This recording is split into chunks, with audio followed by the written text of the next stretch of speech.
Lab 5. Create your own adventure. The purpose of this lab was to start from observational data to calculate and create a more effective computational model to predict drag, and to see what the effect of mass is on the speed at which an object falls. And my results were that my model better predicted drag than the one in Lab 2, and that objects at different masses do fall with a certain determined rate. So some background is that in Lab 2, motion was observed of an object falling and was predicted using both drag and weight force.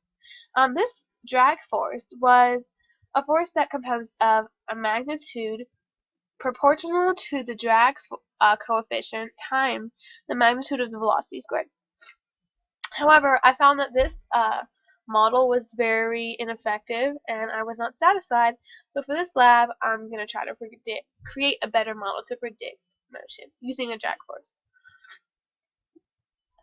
So Newton's second law is still relevant to this, and to go deeper into this, our F net is composed of a drag and a weight force, and this drag force is equal to 1/2 times the coefficient of drag times the density times the surface area of the bottom of the plate times the velocity squared.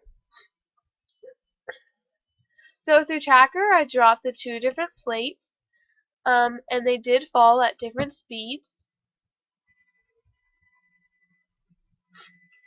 So to initialize, I have the mass of my 5 plates and then the mass of the 25, as well as their initial positions and initial velocities. I then utilized the equation that I had for drag force and then inserted this into my total F net. Then I used this F net to go ahead and use Newton's second law to iteratively predict motion and position. So my observed versus predicted for my light stack of plates was highly accurate. It was more accurate than the previous lab, actually. My heavy one was not as accurate, but I can attribute this to the fact that I really cannot see my stack of plates. Perhaps using a white stack of plates against a white wall was not the best decision to make. Here we see that there is a significant difference between the time that it took for the heavy and light stack of plates to fall.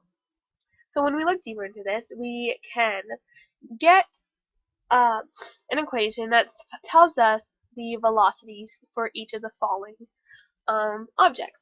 So we see that the velocity for the bigger mass should be square root 5 times the velocity for the smaller stack of plates. So let's test this using Python.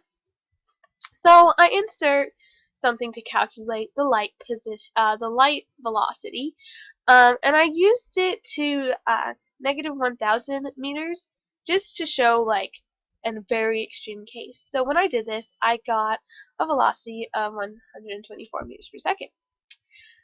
Then I went in and put in my heavy position, and I put it to the same extreme case, and when I got an answer of 277 meters per second. So when you check this, you get that 100 times square root of 5 is equal to 277. So our model does predict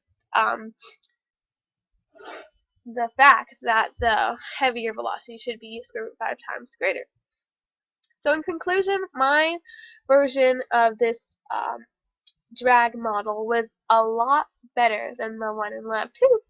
And the objects of different masses do fall at a certain rate that is different from one another. Thank you.